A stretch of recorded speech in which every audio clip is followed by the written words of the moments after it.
till at least 2030. We'll discuss this and more of today's top headlines. I'm Ernie Manous. And I'm Celeste Sherman. We'll also talk with Kim Kofron, the Director of Early Childhood Education at Children at Risk, who will break down the organization's 2026 analysis of childcare deserts in Texas. Plus, Silambam Houston founder Dr. Lavanya Rajagopalan will tell us about upcoming production Kāvya, Poetry in Motion, which will be performed at the Hobby Center on Friday. And as always, we want to hear from you. Give us a call or send us a text at 713-440-8870 or email us at talk@hellohouston.org. You can also watch us live on YouTube by going to houstonpublicmedia.org. Hello Houston is made possible in part by founding sponsors John Bradshaw and Kathy Sanders, by Metro, and by gifts from listeners like you. Live from NPR News, I'm Lakshmi Singh.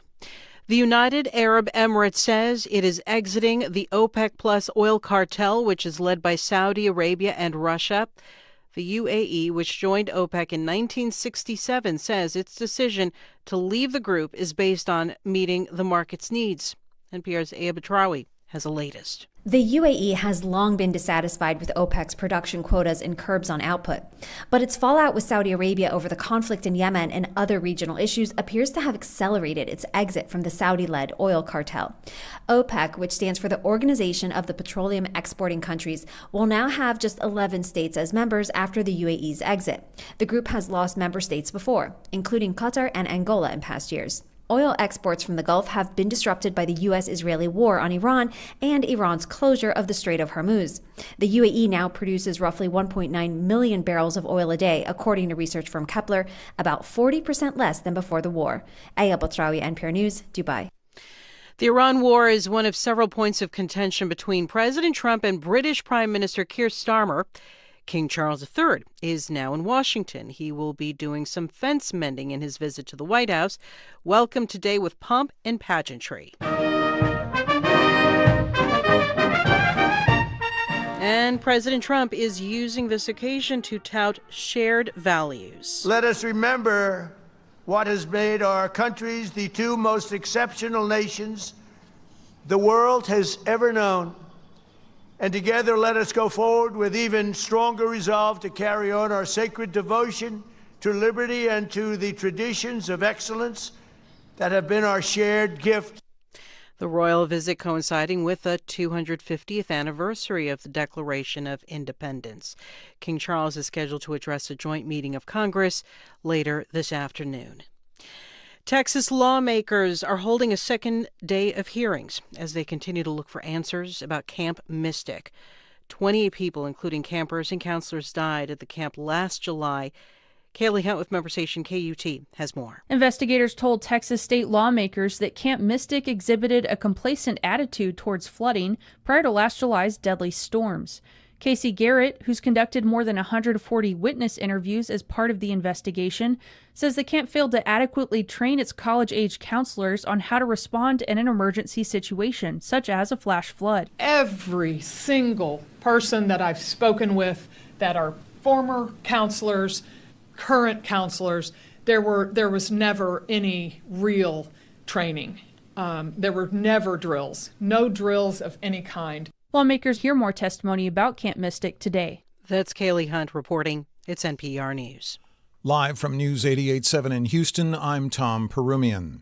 Breaking news into News 88.7, Floyd William Parrott, the suspect in the Lovers Lane murders, is dead. Parrott was awaiting extradition from Nebraska to Harris County to stand trial. He's charged with the murders in a 1990 cold case. According to KHOU-TV, the circumstances of Parrott's death are not known. The Lovers Lane murders were the killing of a young couple from more than 35 years ago. Houston Mayor John Whitmire faces formal ethics complaints over his new podcast. As we first reported, it cost up to $60,000 in taxpayer funds. News 88.7's Dominic Anthony Walsh reports Whitmire is accused of illegal political advertising.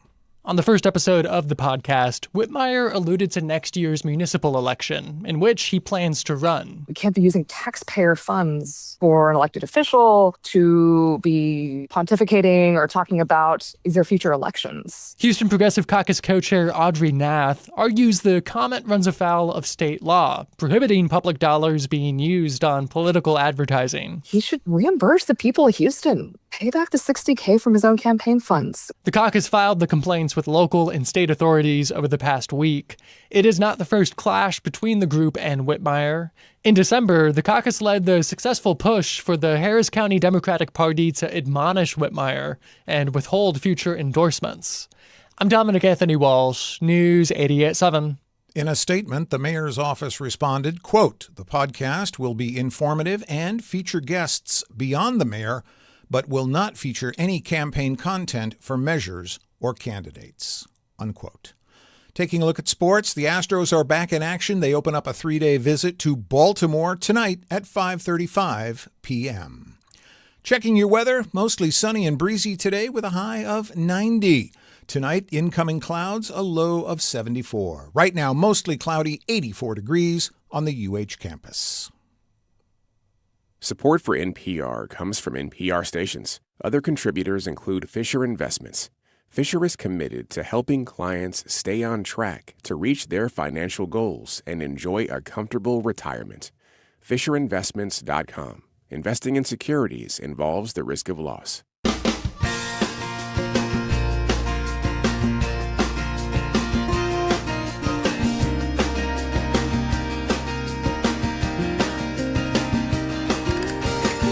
Live from Houston Public Media and News 88.7, it's Hello Houston, an open forum on today's biggest stories affecting Houston and beyond. Call now, 713-440-8870, or let us know your thoughts on today's topics by emailing us at talk@hellohouston.org. And now your hosts for Hello Houston, Ernie Manous and Celeste Diaz-Sherman. Well, hello, Houston.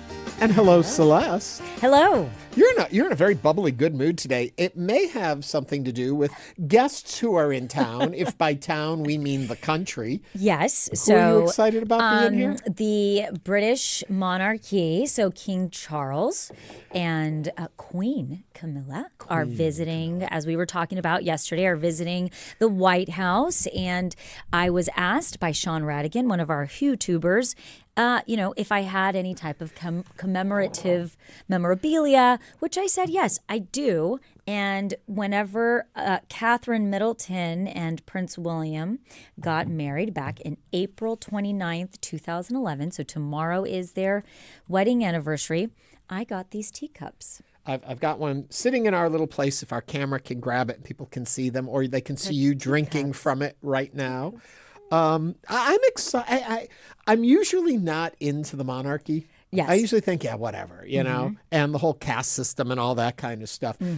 But as I mentioned yesterday, I'm really I'm impressed with this visit because I see the purpose for it, this soft diplomacy and how they can come and move things along in a way to build better relations without getting mired in politics, even though, of course, it's there. Yeah. But I'm appreciating this visit. Well, I agree. I think that it's a bit of a palate cleanser a little bit to everything that's been going on. Obviously, it was really unfortunate about this, attempted assassination of our president that happened over the weekend of the Correspondents' Dinner. So I think that as Americans, we've just become so desensitized to everything, and having a little bit of a reprieve from, the news is nice, and we've had it up. We've been watching it this morning. We've been watching it, and it is interesting. There's a lot of people that really, do not like the royal family, are completely against what they stand for.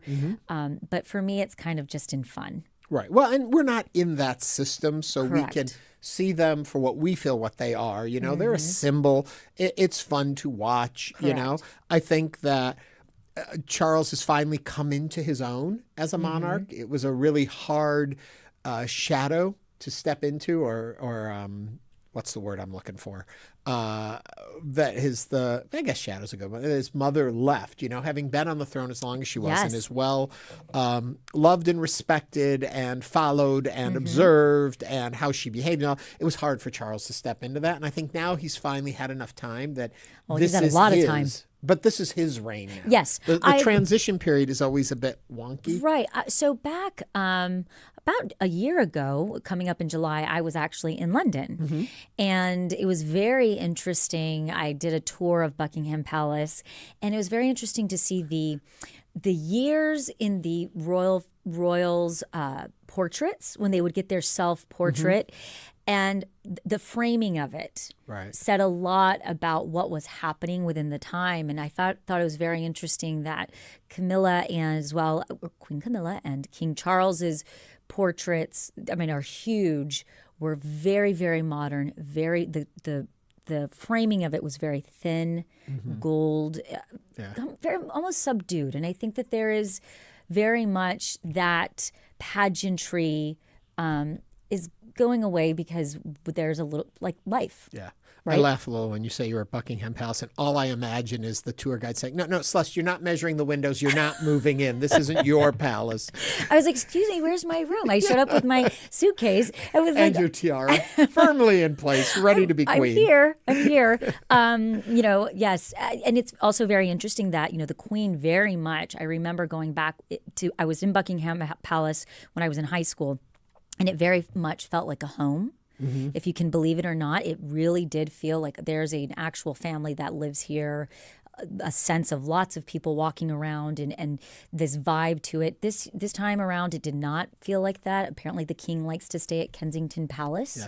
Yes. And so it definitely felt more of an office than a home. And I'll wrap up this little chat just by saying it's kind of funny because I almost feel like King Charles in a lot of ways feels like just a placeholder between his mom and his son.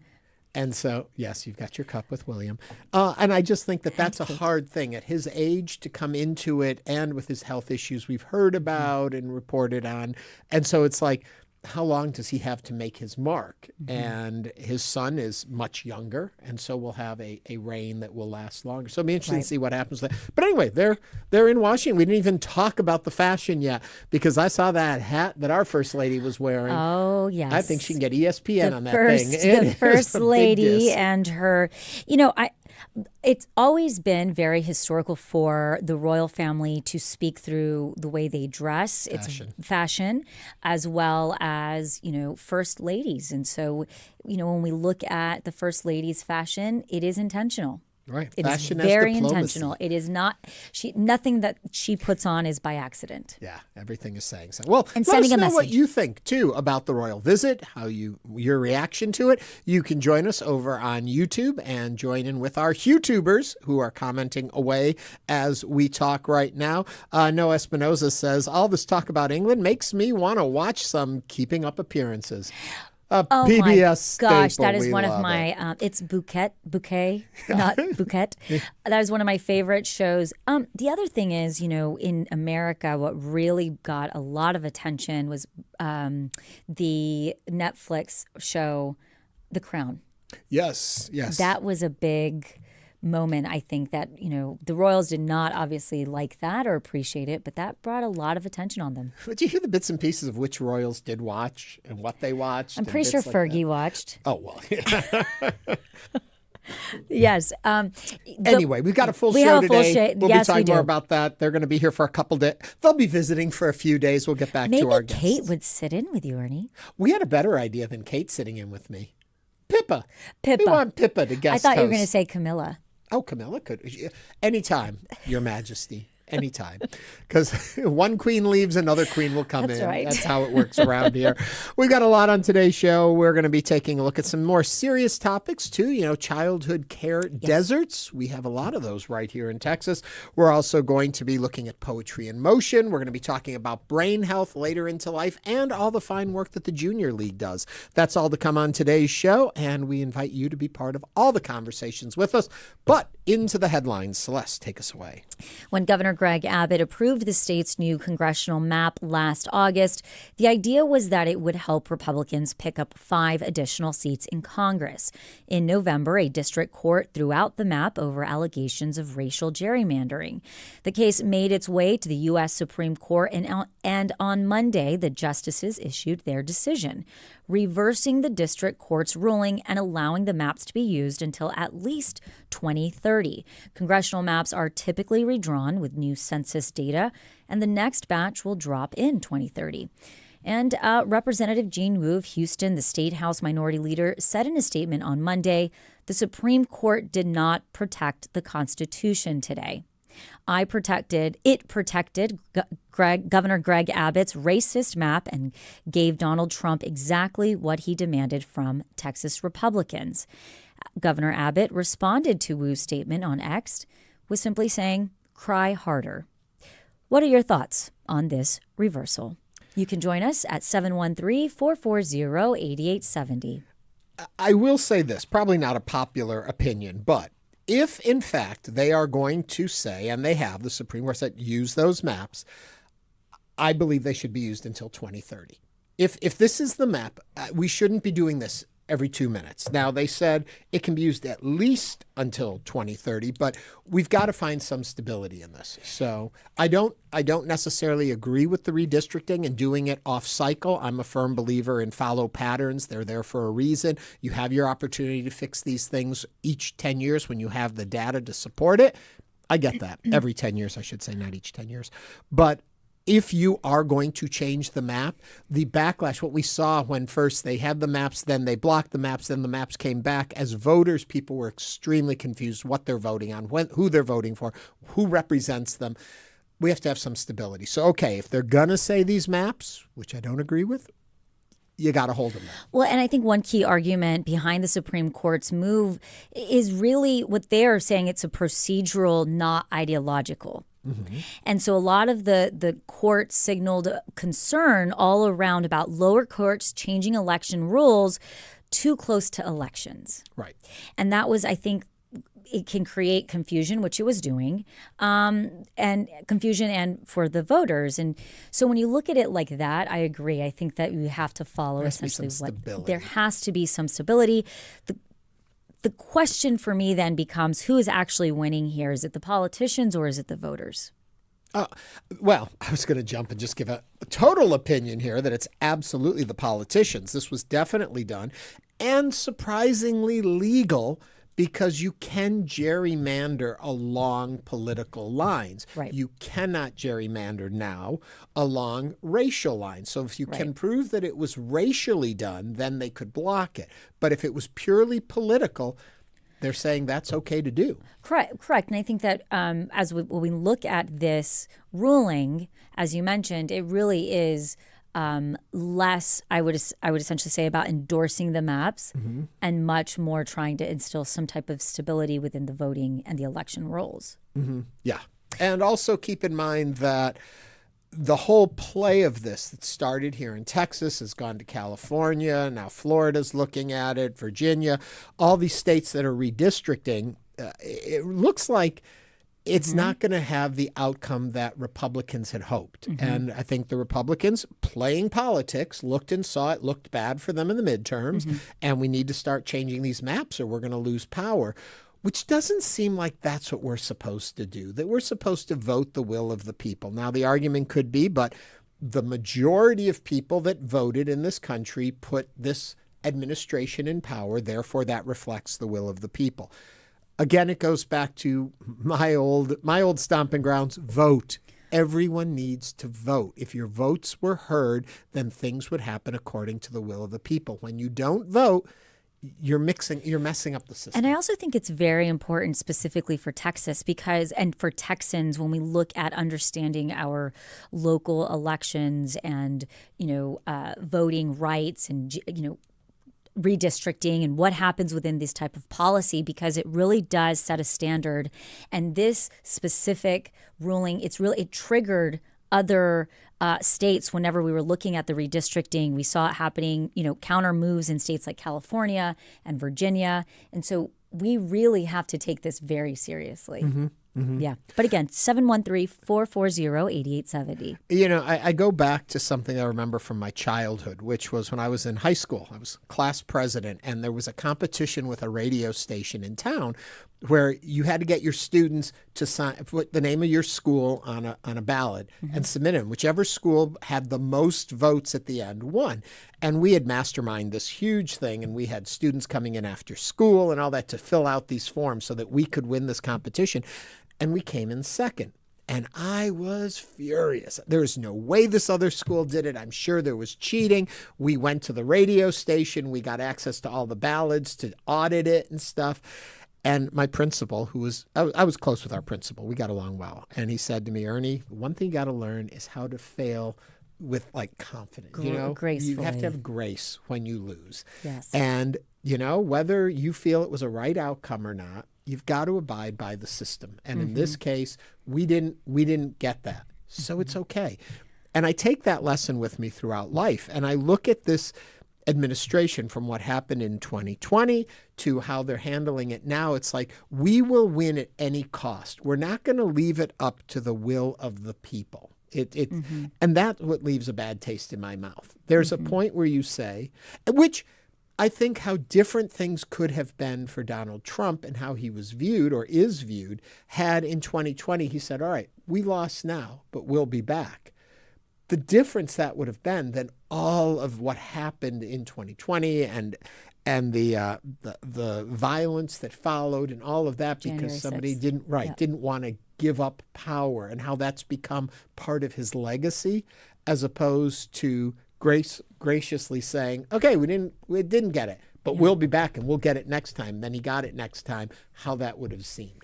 Yeah. Just I interesting. Think it is. It's very interesting. And, that is something that I think we're in that space where a lot of people want to see more failing gracefully or losing gracefully or, extending that olive branch to the other side. Right. And funny, in some ways, politics was always an example of that. That political civility that we've lost. And the calling and conceding of an election and how that always worked. And that it was a nonviolent transfer of power. And essentially what made the United States of America great is that we had those type of political civilities between, our political parties, where in other countries they don't do that. 713-440-8870. Wayne from West Houston is on the line. Wayne, what's on your mind today? Well, I watched that Trump White House thing this morning on TV, and Trump was saluting in his civvies. I was in the Air Force. You do not salute anyone unless you've got your uniform on. That's the most ridiculous thing I've ever seen. Trump's a wannabe Army guy. He wants to play Army. So it was so sad to see that. So that's my comment. Wayne, on a different comment, how do you feel about the royal visit, though, in general? Well, I love England. I don't know why they would come see Trump. I have no hey, he tried to keep him out of the Strait of Hormuz and all that stuff and, badmouth him and everything. So, hey, Trump's nuts, man. Well, it got you watching today, and so I think that the royal visit is already accomplishing what they're hoping is to get attention on what's going on and to bring people into the fold, and maybe this diplomacy will work at relaxing things. That's right. And again, 713-440-8870. We've been getting quite a few comments on our YouTube chat. My British computer guy said regarding the redistricting of the ruling of the redistricting of the maps, if they use those maps, at least it must set some kind of precedent that any other state can get away with redistricting. Noah Espinosa, let's flip some seats. Time to vote. Chef Rob says, I don't think it's going to turn out the way they think it will. And then Resin 8 says, I think all elected seats should be flipped every 2 years. And lots of banter. But again, you can comment on our YouTube channel as well as giving us a call at 713-440-8870. Or you as well can text or email talk@hellohouston.org. We've been talking about this royal visit, but also, and as you mentioned at the beginning of that conversation, too, about what happened here in our country on Saturday night with the shooting or the attempted assassination of the president at the correspondents' dinner has led to more concern in the headlines. First Lady Melania Trump is calling out Jimmy Kimmel for atrocious behavior. And President Donald Trump wants the late-night host fired over the comedian's recent jabs at the president, their marriage, and other members of the Trump administration. Kimmel on Thursday delivered a fake monologue presented as though he were speaking at the White House Correspondents Association's annual dinner set to take place on Saturday, suggesting that the First Lady had a glow like an expectant widow, and calling the president a delicate snowflake and a trembling drama queen who's scared of comedy. 2 nights later, a gunman rushed through a security checkpoint at the hotel and opened fire on a floor above where the actual event was taking place. Secret Service officer was injured but has since been released from the hospital. No other injuries were reported, and members of the Trump administration who were in attendance were safely evacuated as soon as gunfire was heard outside the gala. The First Lady shared on a post on X urging ABC to take a stand. What are your thoughts? Should ABC take a stand? Give us a call, 713-440-8870. And I guess my thoughts on this are that you really can't find a direct line between what Jimmy Kimmel said to what happened Saturday night. This has been Jimmy Kimmel's rhetoric for a while. Whether you agree or disagree with it, this is what he does. That's his comedy. And so the false narrative that because Jimmy Kimmel said that led to this violence, I think is a bit much. Is there a lot of discontent in the country that comes out in multiple ways? Yes. And a constant barrage, but it goes both ways. When we talk about who says things that are inciting negative reaction toward the other side, the president is first and foremost in doing that and doesn't apologize for it and can say horrible things about people and vicious things all the time. And so I just find it a little hypocritical, not even a little, a lot hypocritical that they're going to react the way they did. And it's moved on now. They're threatening ABC stations' licenses. And I was just seeing that headline before we went on air, and I'm not exactly sure if it was so much to the fact that they're going after ABC Disney, or if by going after individual stations that have licenses, it's more of a threat and they will shut down what they air. So it'll be interesting to see what this is going to be. You know, when I hear something like this, I just have to think to myself, the Sermon on the Mount, that biblical verse, essentially. And it basically says, do not judge or you too will be judged. And that's Matthew 7:1. And the reason I'm saying that, and it's not to be preachy or biblical or anything, but it's just like, it really does highlight hypocrisy of judging others' flaws while ignoring one's own or ignoring one's husband.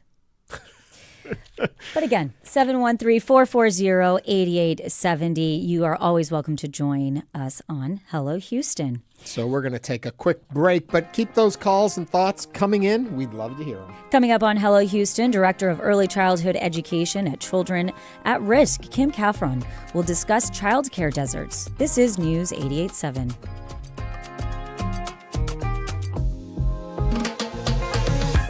Meet Theo Choco. We just took his keys for the day and gave him a Ride Metro fare card. This is his story. Visit ridemetro.org/Choco to find out where is Choco. In this crazy environment. What it takes to find out what we're good at. That's next time on Think.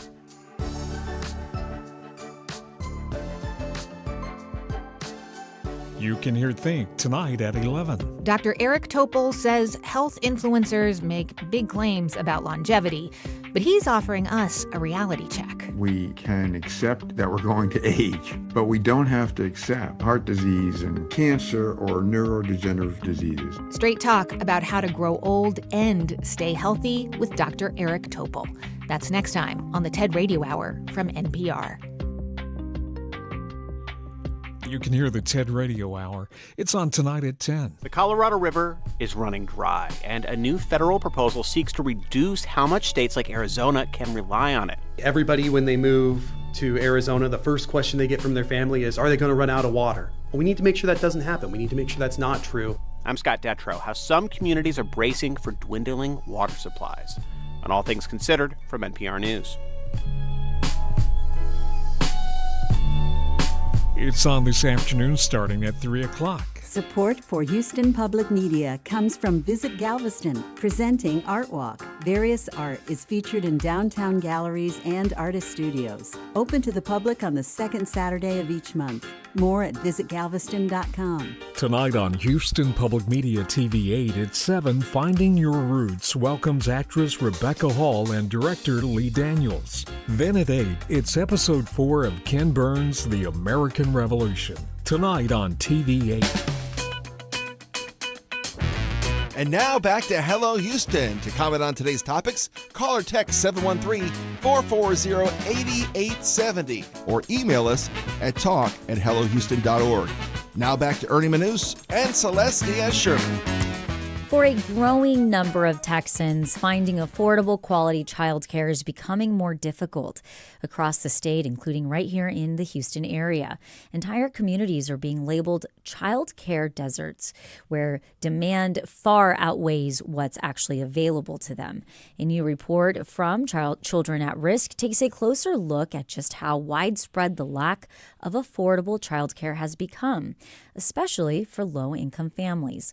And joining us now is Kim Kofron, the Director of Early Childhood Education at Children at Risk. She's here to break down the organization's 2026 analysis of Texas childcare deserts and what it means for families, providers, and policymakers. Kim, welcome to Hello Houston. Thanks for having me. Hello.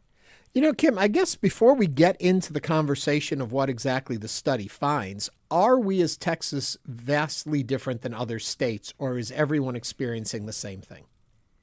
I think everyone's experienced the same thing. I think one thing that makes us unique in Texas is just our size, because we have the 2.3 million children under the age of 6, because we are geographically widespread across the South. Our numbers are big.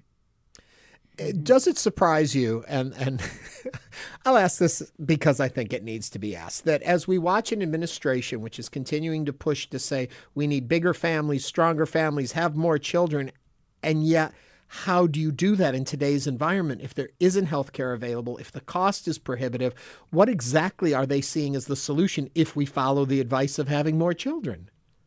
I think that's a very good question. When we think about supporting families, it's not just having the children, it's how do we support them once they're here. And I think childcare is one of those pieces, right? It's healthcare, it's housing, it's food, and childcare, especially in those first 5 years. So I am curious, the report shows that childcare capacity has not been able to keep up with demand. So then what is the main driver to the widening of this gap? So I think there's a couple different things. I think we're seeing capacity growing in areas that aren't deserts. So where there already is ample supply of childcare, we are seeing more growth in those areas. I think there's more families that are in that low income threshold than there used to be. And so how do we make sure that those families are getting supported as they need? And then we also just know running a childcare center is expensive. And as prices for food and utilities and rent and gas and all those things go up, those our childcare centers are affected by those as well. So it's not, they're not in a bubble when that comes to play too, right? So I think all of those factors combined are really what's contributing to our deserts. And Kim, you guys have been doing this report for years now, and I'm curious if there was anything this year that y'all really found alarming or that stood out to you that's been different from past years. Yeah, so we have been tracking this data now since 2017, so almost 10 years, which is exciting to kind of see that longitudinal look. I think the surprising thing this year is, we saw a big dip during COVID, and we saw a big increase as the We all had the influx of dollars from the ARPA dollars and the supports that we came right during COVID and right after. But that's kind of all subsided now, right? And we're fighting tooth and nail to keep our current funding streams at the federal government and maintaining those. And so it's very interesting to watch the deserts and see where they have shifted. This is the first year that we have looked at chronic childcare deserts. So deserts that have been a zip code that has been a desert for 3 or more years. And when you think about a young child's life, those first 5 years, if that child has lived in a chronic childcare desert for 3 out of those 5 years, if not all of those 5 years, not only is that limiting their ability to get the environments that they need to be able to grow and thrive, so when they get to public school that they are ready to go, but also that family's ability to find childcare for them to be able to find economic success and carry on jobs and be able to provide for their family. So it's not only, those deserts aren't only affecting the child and their ability to learn, but also then the family's ability to provide and find steady work.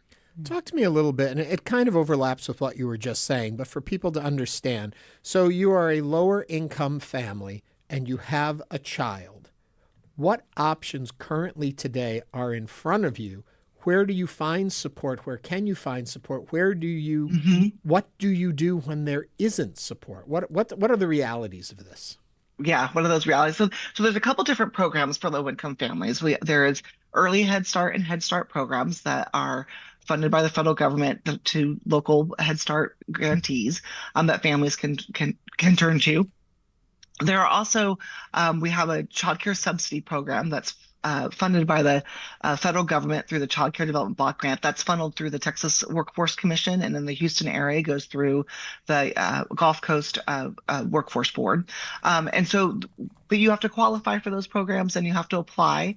And a lot of times there's a wait list, especially in the subsidy programs. So if you are fortunate to get one of those scholarships or get into Head Start, then you have a big chunk, if not all of your childcare covered. But if we know we're only serving about 1 in 4 low-income children through our subsidy program. So we know there's, 75% of our kiddos out there, those families aren't receiving those scholarships. And so then it's really patchworking, right? It's really finding, can I have a flexible enough job that that allows me to shift my hours depending on what childcare I have for that week? Do I have family members nearby that can I rely on? Do I have a neighbor? And unfortunately, sometimes families then choose unregulated care, which is not necessarily safe. And that's where we have real concerns. The report identified 413 child care desert zip codes statewide. What does that mean for families right now in Texas? It means it's hard to find childcare, and that number doubles when we look at low-income families, right? So, and again, I live in a middle-class neighborhood, and I tease that I can throw a stick and hit a childcare center. We've got oversaturated in some areas, but then a couple zip codes down the road from me, it's a desert. So, how do we as a state really think about where those childcare centers are going, and then how are they affordable for those families to really find childcare? When I can't find childcare for my family, then I can't go to work, and I can't make sure I'm 100% devoted to work during those 8 hours because I'm worried about my child or balancing different things. And I think those of us that no longer have young children, we will hear, oh, that's not my problem, my kids are grown, but it is our problem because I rely on childcare even though my kids are grown, because I've got staff that rely on it. I've got people that I see at the grocery store, the workers at the grocery store rely on it. And our society relies on childcare, not just at the individual level, but really as a community level. But I'm curious, Kim, I just have a quick follow-up on that. When we're talking about childcare deserts, are we talking about affordability versus availability, or are those both having to be together? That's a very good question. And what our deserts really look at availability. So just what seats are there. When we look at affordability, we can look at for the low-income families, but we also know it's hard for middle-income families to afford childcare too. So really is looking at that access, like truly how many seats do we have and where are the children and where are those combined? When we look at the subsidy, our low income families, we do factor in affordability for them, but there's still a big chunk of that's not factored into this, that the families are struggling. So that 413 deserts is really quite conservative. That's also not factoring in buildings at childcare centers that may have the capacity to serve 100 children, but only have teachers to serve 70 right now because they're short teachers.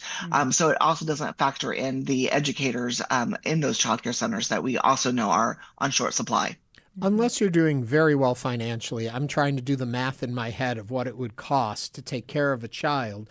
And I don't see how you do it in today's environment where you have to also be providing livable wages to those that are doing the care, but you may just be making a livable wage. So does the math work out? And in a broader question, is there, and I ask this question all the time so you can entertain this one, is there a place globally where we find they figured it out, where it works, where the balance is there? Yeah. So we always say in childcare that the math doesn't work because it is expensive to run a childcare operation. We know our educators in those classrooms aren't being paid a livable wage that they know they deserve. And so we need another solution to what our current structure is. As far as where it works, there are communities and countries that have it figured out. Our neighbors to the north, Canada, has families pay no more than $10 a day for their childcare because the government has subsidized those programs, all programs, and all children. We have some good examples in our European friends as well that have really focused in. I think the other factor into the childcare solution is also around paid family leave.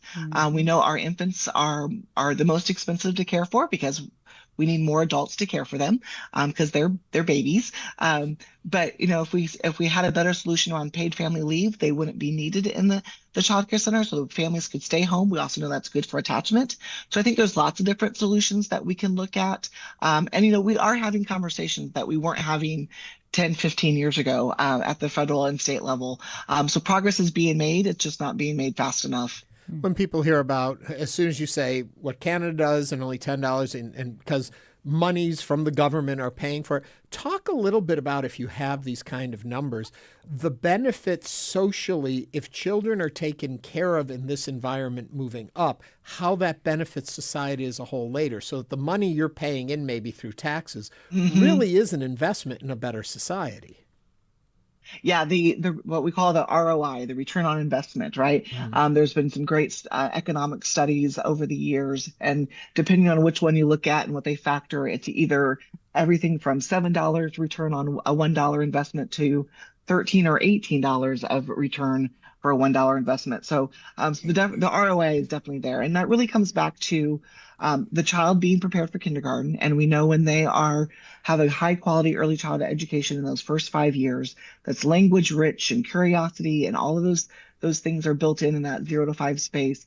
They have better reading scores in 3rd grade. They graduate from high school at a higher rate. They are less likely to be in the juvenile system. They are less likely to be referred to special ed services. The studies go on. There's some great long-term studies that really can give us those data. And so it really helps, that child. But then there's also some new studies out that are really looking at the family's economic trajectory when they have childcare. There's a study out of Yale that looked at a program in Connecticut that's offered, and that's just looking at a pre-K system. But when that consistent pre-K system was there for 3 and 4-year-olds, families' trajectory on their annual income rose substantially compared to those programs, those children that did not have that program.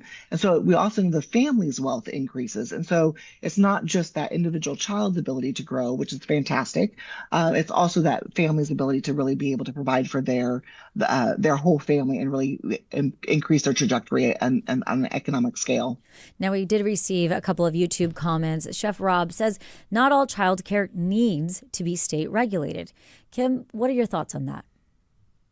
Well, there's a couple different versions of state regulations. I think all childcare, there are definitely a space for family, friends, and neighbors, right? Grandma taking care of her grandchildren does not need to be regulated. But if you are getting paid to take care of other people's children, there are safety precautions in mind that we need to make sure that those are done in a safe environment.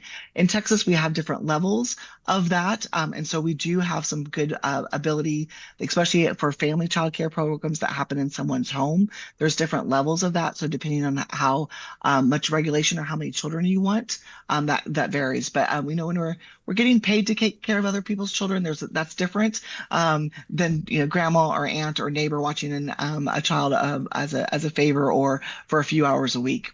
As a quick question with a yes or no, if you give me, do we find out that food deserts overlap with childcare deserts? Is there a correlation there? That's came a good from question. GT7. Yeah, that's a very good question, and I have not done an overlay of those maps. That would be very interesting to study and look. My inclination would be that there would be some overlap for sure, but I don't have those numbers to tell you specifically. Kim Kofron is the Director of Early Childhood Education at Children at Risk. Kim, thank you so much for joining us today on Hello Houston. Thanks for having me. You guys have a great day. Coming up, Poetry in Motion. Stay with us as Hello Houston continues.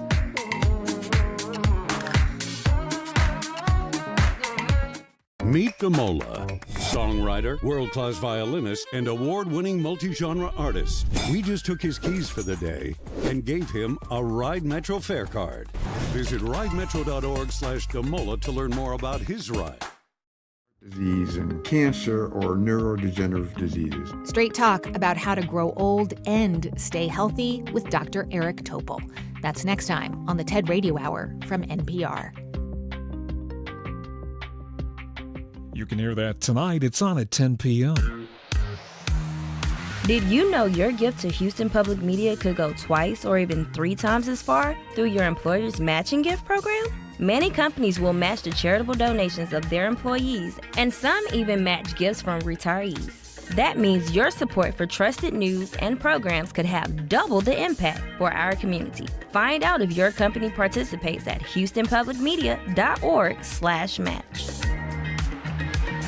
Every Wednesday, Houston Matters seeks context and clarity about fast-moving events in the world of politics. I'm Craig Cohen. Join me for this week's political roundup on the next Houston Matters, Wednesday morning at 9 on News 88.7. Houston Public Media, in partnership with Texas Southern University, brings to you The Vibe. R&B, hip-hop, and neo-soul. Music that resonates with all ages. The Vibe on 88.7 HD3 and on the Houston Public Media app. Support comes from Metro. World Cup planning includes transit improvements intended to serve Houston after the final match. Metro provides bus, rail, and paratransit service and continues mobility enhancements across the region. More at ridemetro.org/Metro Now. And now back to Hello Houston. To comment on today's topics, call or text 713-440-8870 or email us at talk@hellohouston.org. Now back to Ernie Manous and Celeste Diaz-Sherman. Silambam Houston is an area arts organization that's committed to the promotion and development of Indian artistic traditions. This Friday, Silambam will present Kāvya, Poetry in Motion, an original production that will be gracing the stage at the Hobby Center as part of their Houston is Inspired series.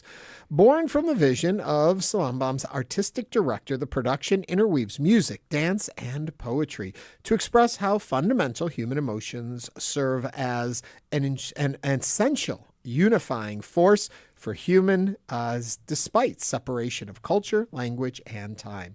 To tell us more about the performance and about Silambam Houston, we are joined by the founder and executive artistic director, Dr. Lavanya Rajagopalan. Welcome to the program. Thank you for having me. Okay, so tell me about the program. If people came to see, what would they see differently than going to a poetry reading or a dance recital? What makes this unique? It's all of it. So, in a poetry reading, you listen to the poetry. In a dance recital, you watch the dance. This is where we use our dance forms to bring the poetry alive. And it's not just that. We have taken poetry from across the ages, across cultures, across languages. So there's 13th century Sufi mysticism and 17th century Japanese haiku, and there's Walt Whitman and Maya Angelou and Indian authors. And we've brought all of this together with a musical soundscape that spans genres. And we're presenting them through the medium of Indian classical dance, which is so unique in its expressive storytelling abilities. And there are 5 different forms of Indian classical dance in the show. And so this show is all about what unites us, what brings us together, how sentiments across poetry, across ages are all so similar. You know, it's interesting for me, Lavanya, because when I think of Indian culture, I think of color. And I think it's so beautifully, I just immediately think of all the different colors. And I'm curious, what part does color play within the viewer's experience? Oh, yeah, absolutely. We have a cast of 43 dancers. Beautiful. So you can imagine costuming them and creating that scape on stage was quite a task. And I've been intentional about trying to have unity, but also a whole lot of diversity on the stage with color, with all of the elements that go into the production. We're really hoping that when viewers come in, they relate to some piece, if not multiple pieces of the production, whether it's the sound or the words or the movement or the emotion that's being expressed. There's something in there for everyone to relate to and resonate with. From the artistic director point of view, and how you balance off, especially when you talk about the variety of poetry or the variety of styles of dance, how do you make it feel like a uniform show and not just a hodgepodge of look what I found to put on stage? Absolutely. This show, I conceptualized this show started thinking about it back in 2016. So it's been a 10-year journey. So we've had enough time to bring it all together. We first performed it in 2017 at Match, and then in 2018 at Miller, and we're now bringing it back to stage at the Hobby Center as part of their Houston is Inspired series, which we're so grateful to have that wonderful platform that Hobby Center provides for Houston local artists. To go back to your question, in 2016, I was reading a poem by Subramanya Bharati, who is a Tamil Indian poet and activist from the freedom struggle. And his lines in one of his poems called Pudumai Pen talks about Nimirda Nannadai Nerkonda Parvayum, so with the fire in her eyes and her strong gait. And then Maya Angelou says, it's the fire in my eyes and the flash of my teeth and the swing in my waist and the joy in my feet. Those lines superimpose so perfectly. I started thinking about how poetry across the ages is all coming from the same human heart, and how when we think about these lines and we start looking at what the sentiments are behind these poets, how we can really see the oneness of humanity. Right. And so it was a year-long research project that I undertook, and so the production is divided into 6 segments. Each segment deals with a certain facet of human emotion. So there's new beginnings, the new life in the womb, new love, springtime. That's all in one segment. There's wanderlust, the urge to explore and wonder. There's nostalgia, our reminiscing of places of our childhood, memories of the past. There's loss, the loss of a loved one. There is woman, which is the segment I was just talking about, and then there's inclusion. And in that final segment, we have poetry from the New Colossus, which is in the Statue of Liberty, written on the Statue of Liberty, and we have an Irish Gaelic poem and also an Indian poem, and they all talk about how humanity is one. And so we end on that note. You talk about how this has been a 11-year journey for you. I'm curious, mounting it today in today's environment, do the pieces hit differently than they did 10 years ago, and how has it changed?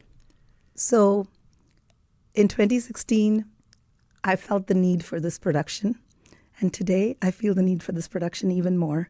Yeah. And I think it doesn't hit differently, it just hits stronger. I hope it conveys to audiences what I want everyone to feel, which is that we are all one.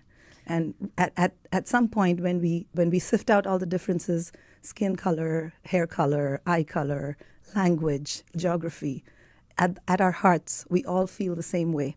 We feel the same things. And I want audiences to leave with that thought in mind. Well, Lavanya, listening to you speak, when you said unity with diversity, I thought just that in itself was so powerful, right? Absolutely. Because that's, I think, a message that we lose. We hear diversity and we think differences. We hear unity. We think a certain thing coming together, but putting them together is like, absolutely, it ties it all together. I think so. I think our differences is what strengthen us and bring us together.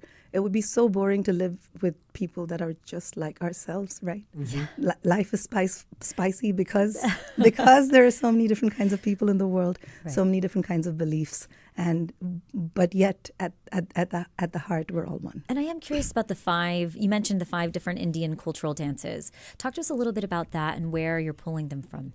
So in India, we don't have one classical dance style. There are 8 or 9 recognized Indian classical dance styles. We at Silambam teach and perform 5 of these. And the commonality between all of the Indian dance forms is that at heart, they're all storytelling forms. Mm-hmm. So there's movement, of course, body movement, but there's a lot of facial expression. So with that comes this huge potential to express almost anything. A few years ago, we did a Shakespeare play. We've done so many different kinds of things that are relevant to not Indian audiences. Mm-hmm. And so each of these forms has that as at its core, that storytelling piece where our hands and our faces tell stories. But also each of them have specific characteristics. Kathak is a very anchored, twirly, airy kind of dance form. Bharatanatyam, which I practice and perform and teach, is very rigid and grounded, and it has very specific geometry. Odissi, which comes from the east of India, is very sculpturesque. It is literally like temple sculptures coming to life. I just love it so much. Wow. Mohiniyattam comes from the southwestern part of India, and it is so fluid and graceful, and it is poetry in motion. Kuchipudi is very dramatic. And so each of these has the potential. So, for example, there is a very dramatic part of Kāvya, of the production. And I asked my Kuchipudi choreographer to do that because it works so well with, so that is how, we're able to bring all these diverse pieces together, but still make it look unified.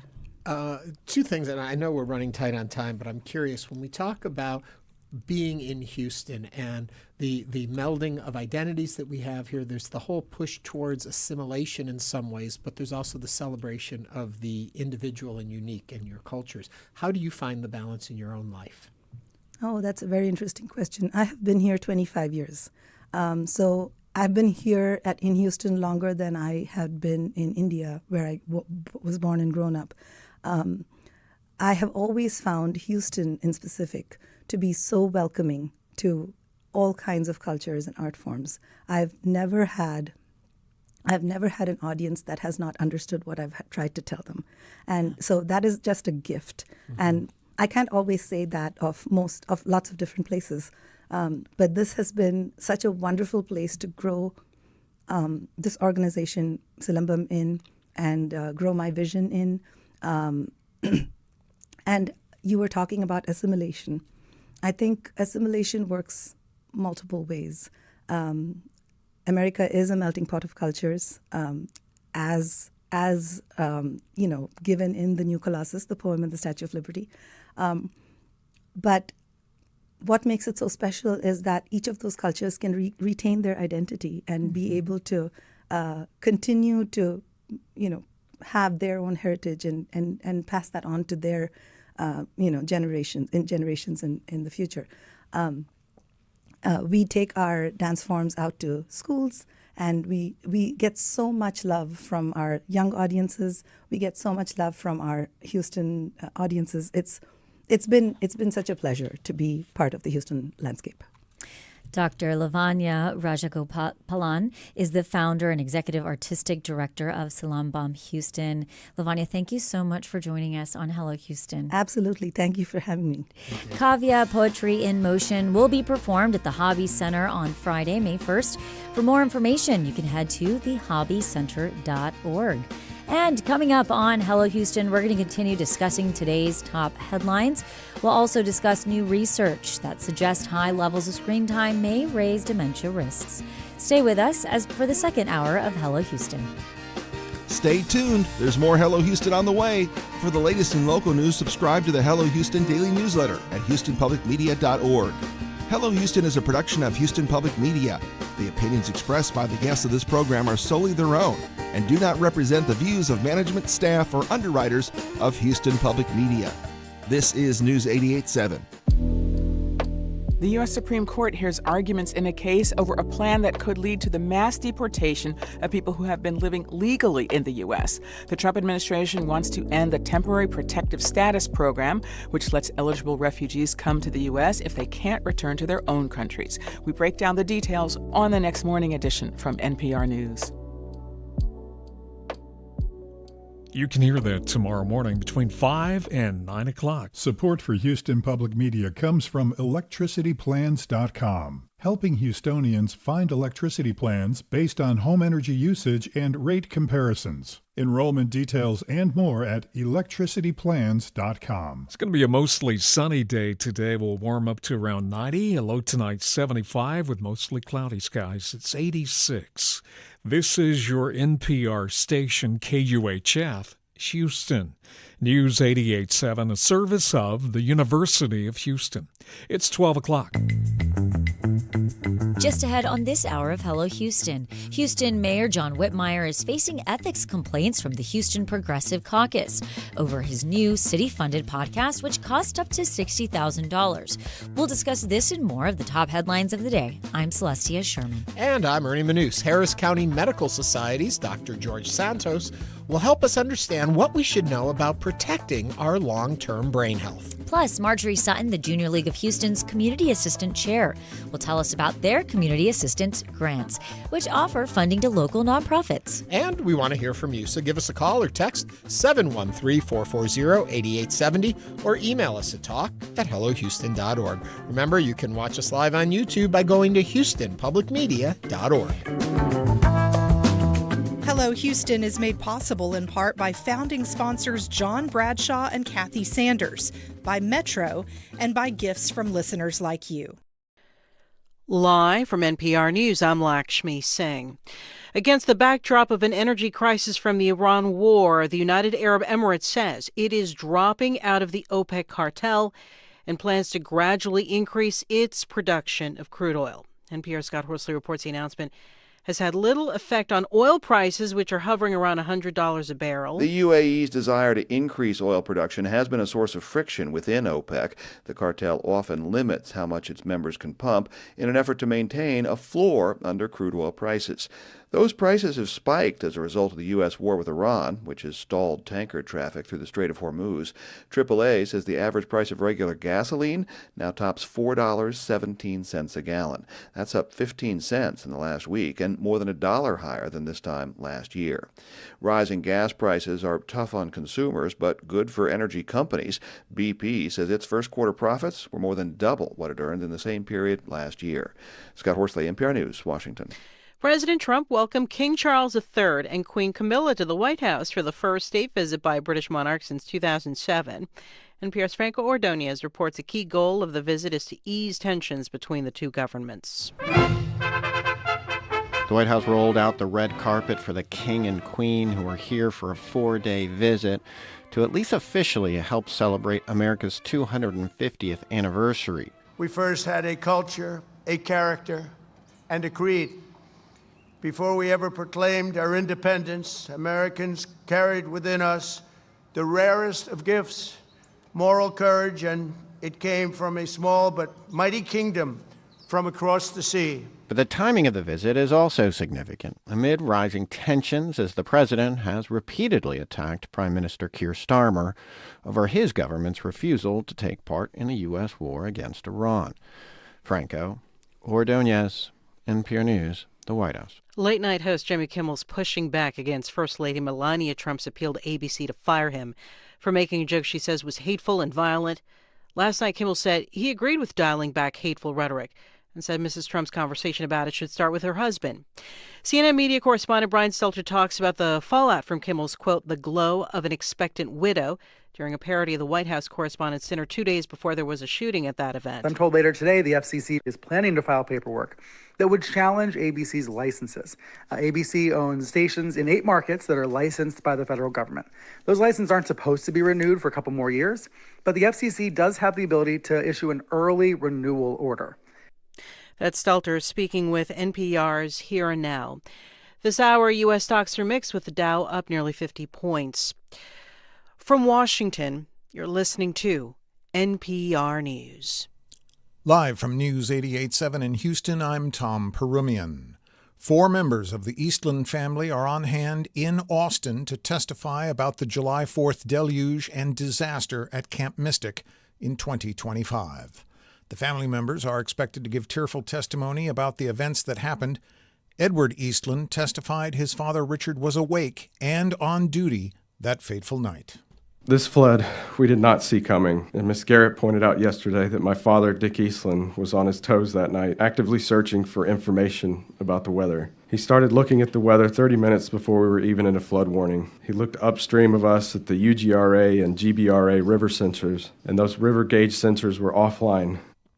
Eastland continued to describe the storm, which should have passed over and through the area, but stopped above them, dumping rainfall on the camp for 4 straight hours. Galveston County law enforcement has ended the search for possible human remains at the Bay Cliff home of a major suspect in the decades-old Texas Killing Fields case. News reports say authorities did not find human remains at the property of 61-year-old James Elmore. Authorities served search warrants at Elmore's home less than 2 weeks ago after Elmore accused someone of allegedly burning down a structure on the property and burying bodies under the rubble. And late news into News 88.7, Floyd William Parrott, the 64-year-old suspected Lover's Lane murderer, has died in a jail in Nebraska. According to a source inside the Houston Police Department, Parrott reportedly killed himself in his cell at the Lancaster County Jail. Taking a look at sports, the Astros are in Baltimore for a 3-game visit with the Orioles tonight. First pitch is at 5:35. Checking your weather, mostly sunny and breezy, a high of 90. Tonight, incoming clouds, a low of 74. Right now, mostly cloudy, 84 degrees on the UH campus. I'm Tom Perumian. News 88.7. Support for NPR comes from NPR stations. Other contributors include Capital One, offering their premium travel card, Venture X. What's in your wallet? Terms apply. Details at CapitalOne.com. And listeners like you who donate to this NPR station.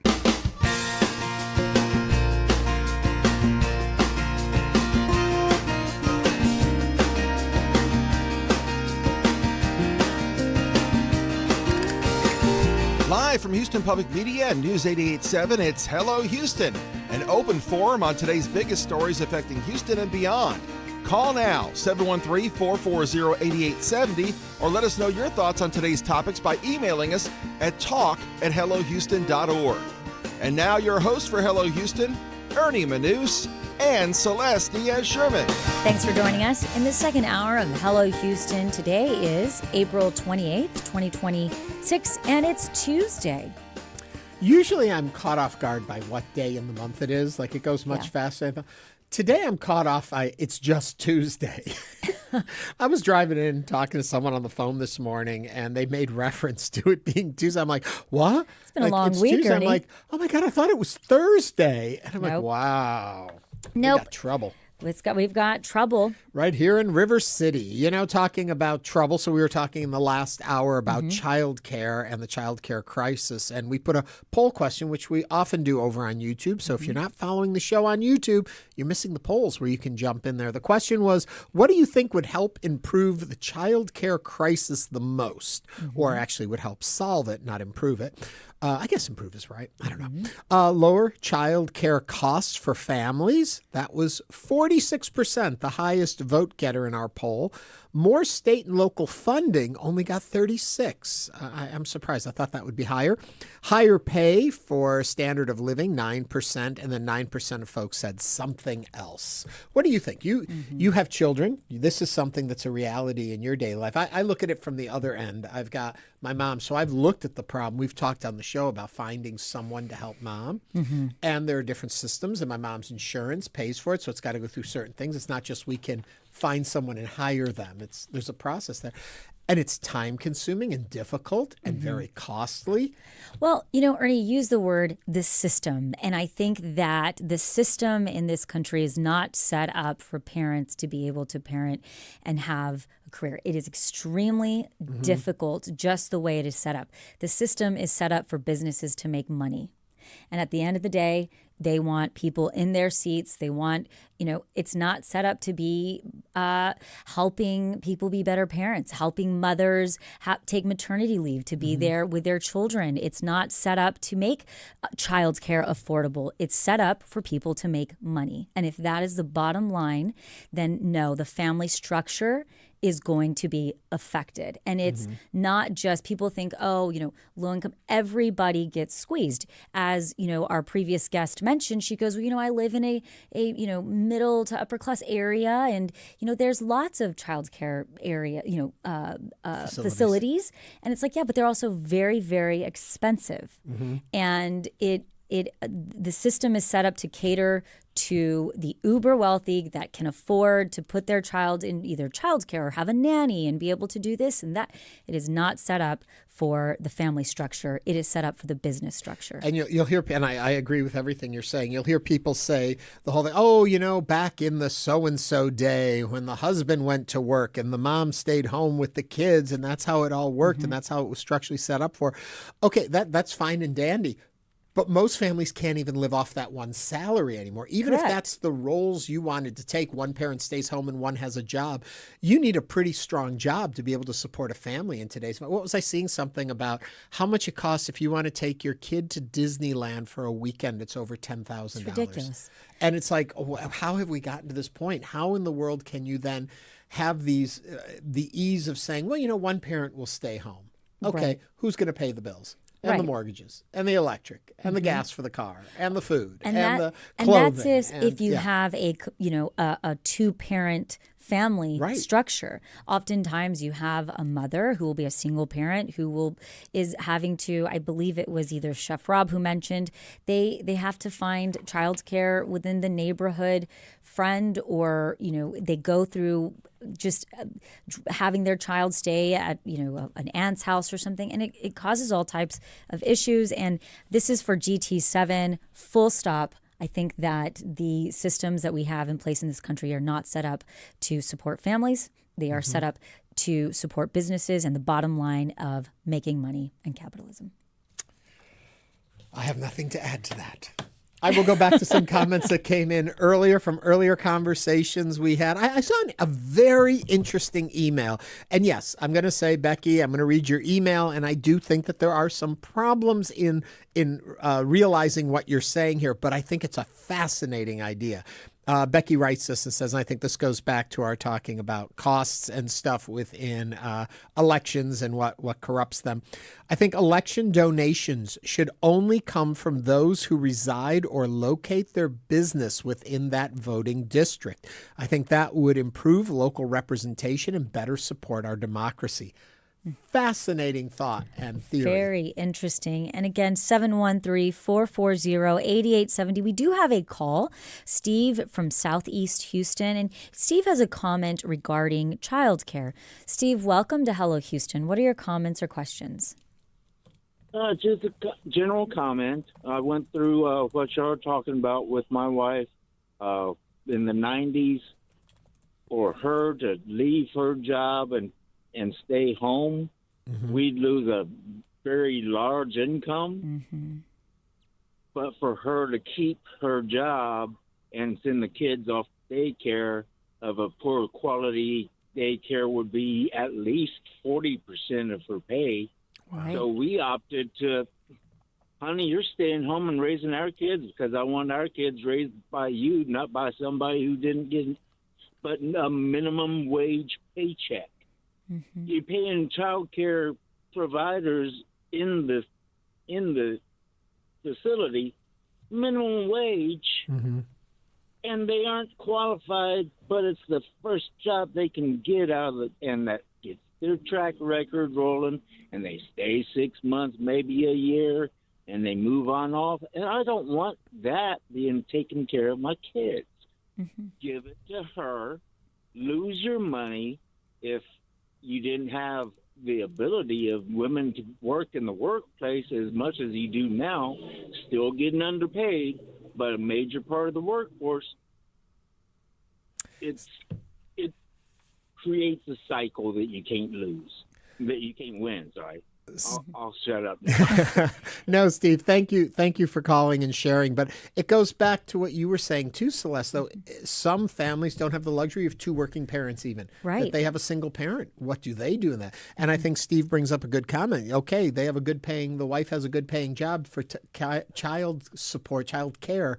Would be 40% of her salary, a huge cut in it. And so it's like, wow. I mean, there is definitely a problem. Right. And the question becomes, why do adults and parents have to sit there and say, yes, if we're going to have children, I have to put my career on the side. And that could be from the dad or the mom, not necessarily just the mom. Oftentimes it is the woman in a marriage, because we also understand that oftentimes women are not as paid as much as men. And so at the end of the day, if you're going to say, okay, who's going to be the one that's going to step back, which I have friends that have been in very high profile roles at their jobs and have said, you know what, I want to stay at home with my children. And they do that. And they're extremely happy and fulfilled. So it's not a matter of, do I want to or not want to? It's a matter of, why can't we have a system that supports women and men to be able to still be fully accountable to their family and responsible for their families, while also being able to carry on a career?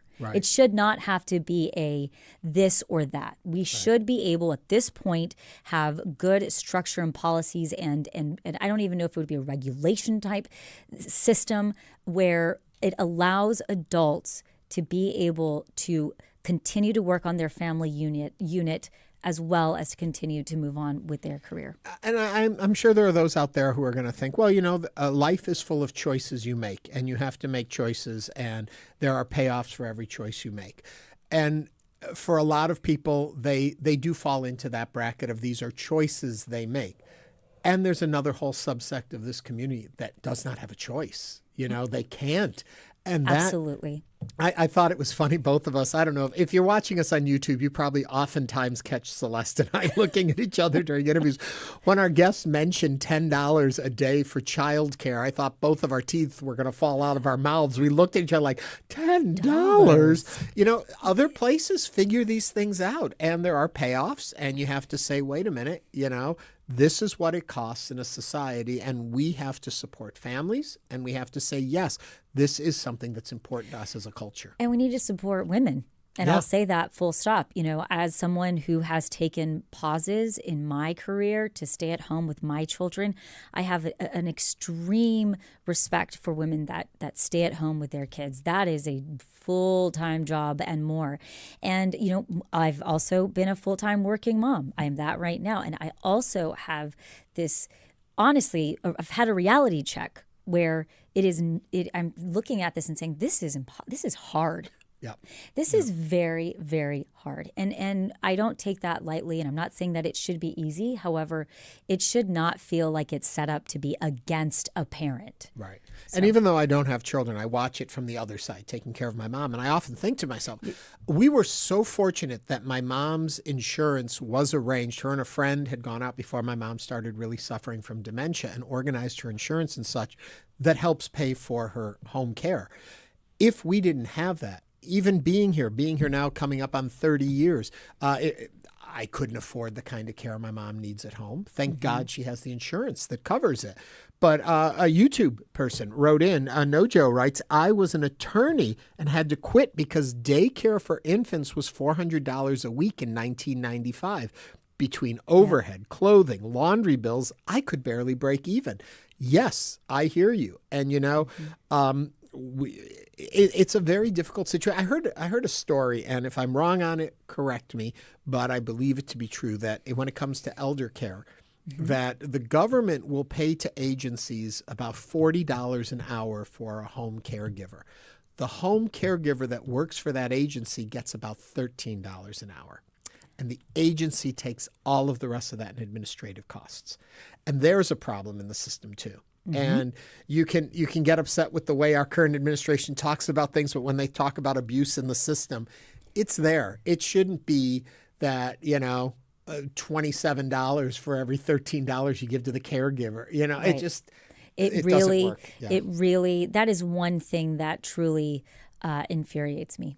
Okay. We're going to move on to our next story, which talking about, we didn't even get to our first story yet. We didn't even get to our first story, and this is an interesting one. I'm sorry, we were talking so much about last hour. We didn't get to this hour. Yes. Okay. Houston Mayor John Whitmire is facing ethics complaints over his new podcast, 901 Bagby Inside the Mayor's Office.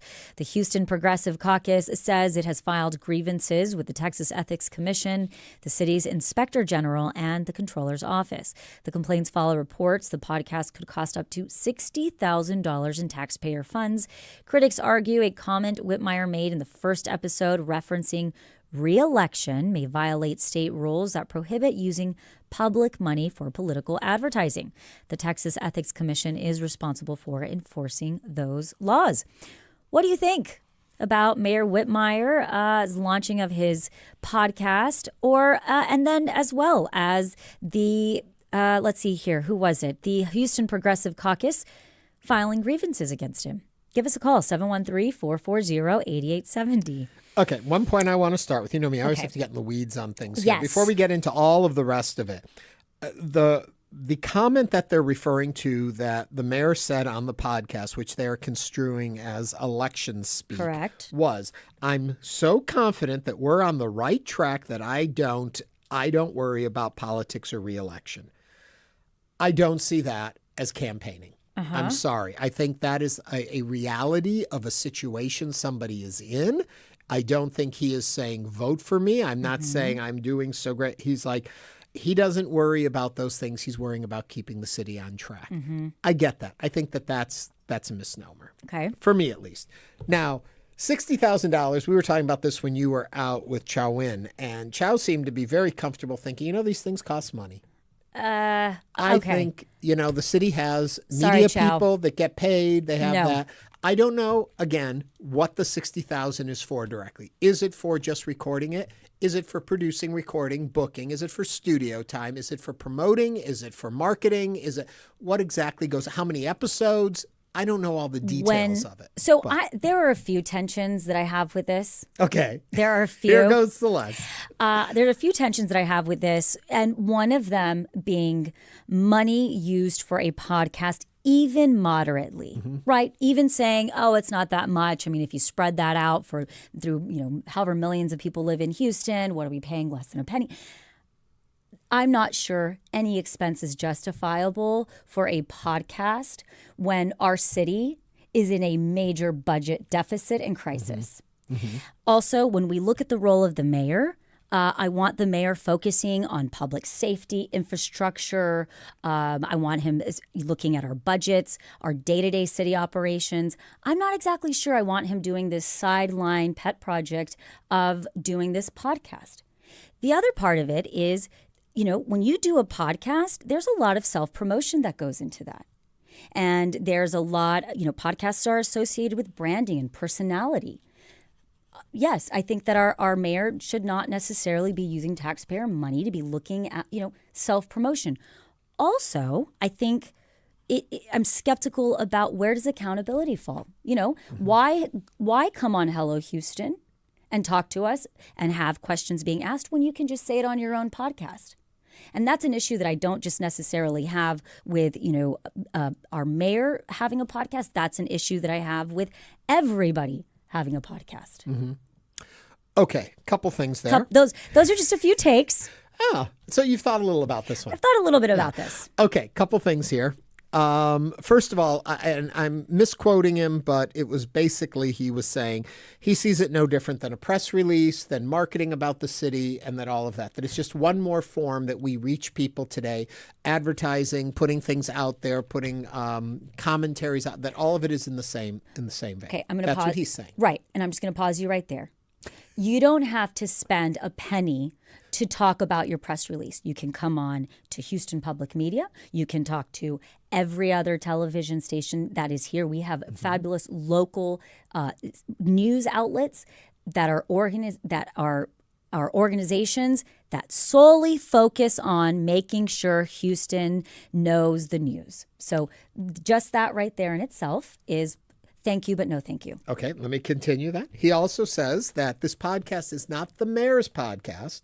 It's named after the location. It's inside the mayor's office, meaning city officials, different policy people, people in his administration, people that work with the city, different offices that fall under the mayor. So it's not just the mayor coming on every day or every week or whenever they do these to give a spiel.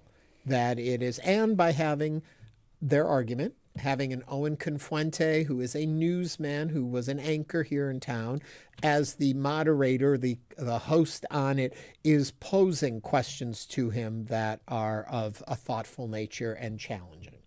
It's not just him sitting in front of a mic talking. Listen, we've had Mayor Whitmire on, and God bless. But I have, and again, it's multiple tensions, and it's not just that the Houston mayor, it's not just him. I have an issue just in general with podcasts and everybody having their own platform, that I think that we're losing credibility from people in specific roles. 713-440-8870. Priscilla is on the line from Clear Lake. Priscilla, what's on your mind? Well, I'm just frustrated because there's so much going on. And, you guys mentioned the deficit in Houston and stuff, and we're concentrating on a podcast. I think he could spend his time better and definitely could spend the money of taxpayers in a better way. Priscilla, thank you very much. And we've gotten quite a few YouTube comments. Midtown Mars is like, OMG, can we leave the mayor alone? He has enough to deal with. I am on his side. 60K is peanuts. My British computer guy, 60K is a bit much, even with equipment. MK Ultra, everyone and their mayor is starting a podcast. And you can hear the rest of our thoughts on And this listen, on our podcast. Hello Houston is available as a podcast every day after the show. At about 3 o'clock, you can get the commuter cut of our show, which is this program cut down to about 40 minutes for your drive home, or you can listen to the full show as a podcast. There's a plug. I do want to say, though, I'm not trying to go hard on our mayor. Nothing wrong. However, I hear you. Yeah. I hear your concerns. Okay. Coming up on Hello Houston, we're going to talk long-term brain health with the Harris County Medical Society's Dr. George Santos. This is News 88.7. Stay with us.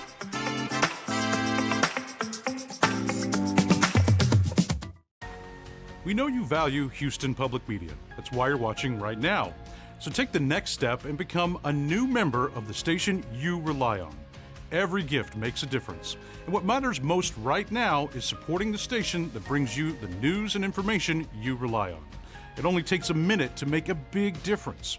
So join as a new member today at houstonpublicmedia.org/donate or call 800-364-8300.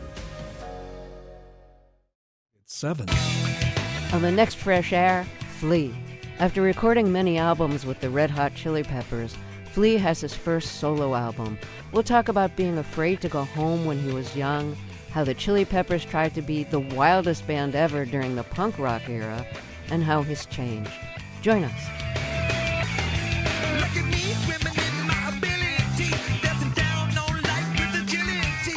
You can hear Fresh Air. It's on tonight at 8 o'clock.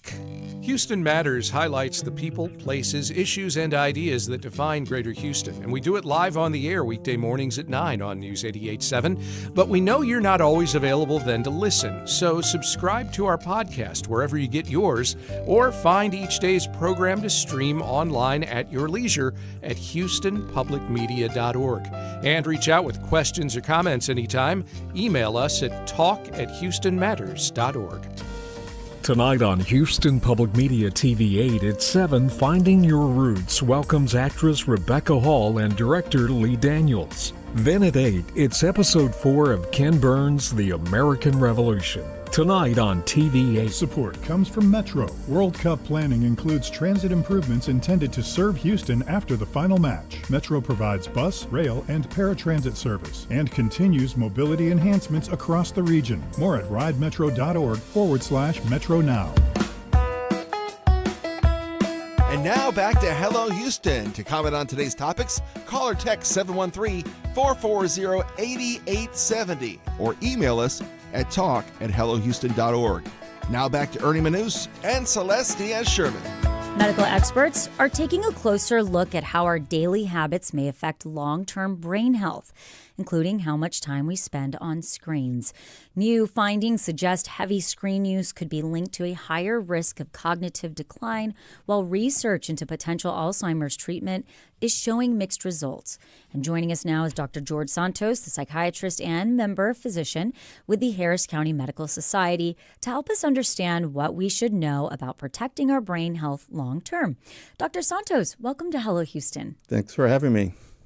All right, I've got to ask this question first, then we'll get into really what you're here for. All of these brain supplements we see advertised on TV. Yeah. This is developed for long-term brain health. This is that, this and that. I've never had a doctor who has prescribed something like that, and all I see are these. Do any of these supplements actually work? So most of the data is it's a flip of the coin if they really make a difference. They're listed as supplements because that way they don't have to be proven out to the FDA that what they claim is true. So it's a food supplement. They can say virtually anything. So they always have a little tag that this is not meant to diagnose or treat any medical disorder. Okay, got that out of the way. Now let's get into what you're really here to talk about. You talk about screen time, and could that be an effect on this? But at the same time, the other hand I get, you should be doing those like Sudoku puzzles or solitaire, play these, or Mahjong, and I'll play. And they're often saying play those on screens. So what are we doing? So it's not a black and white answer. It's not just about the content, the amount of time you're online. It's also what you're doing. So if these are games that engage you in following a story or figuring things out, then there's some benefit to that. But on the other hand, if you're doing that for 4 hours a day and you're no longer interacting with your neighbors or your family or your friends, that's a problem. So it's the behavior, not necessarily the device. It's not so much the device. The biggest thing about the device as a direct impact, just in terms of the device, is its disruption in sleep. When you're, using this, how many people use Celeste it and I are like, until you go to bed? It's on at 1 a.m. Santos, this isn't looking good. We're in trouble. Many so of start us. looking at those supplements. Yeah. Oh, gosh. So if, in fact, and I guess this goes back to earlier studies I've seen when it comes to dementia, human interaction is one of the best things to ensure a healthy brain long down the road. Is that a safe statement? I think that's a safe statement. We are developing brains from youth into adulthood. We're plastic. So the old notion that your brain is set and it doesn't really improve, that's incorrect. So there's always change in development. And it's particularly important in kids, adolescents, in developing language, developing the ability to regulate their own emotions, developing the ability to socialize, to write, to talk with people. And sometimes, if they're on these devices all the time, that's terrible. They start to lose those interactions and lose the brain development that comes from those interactions.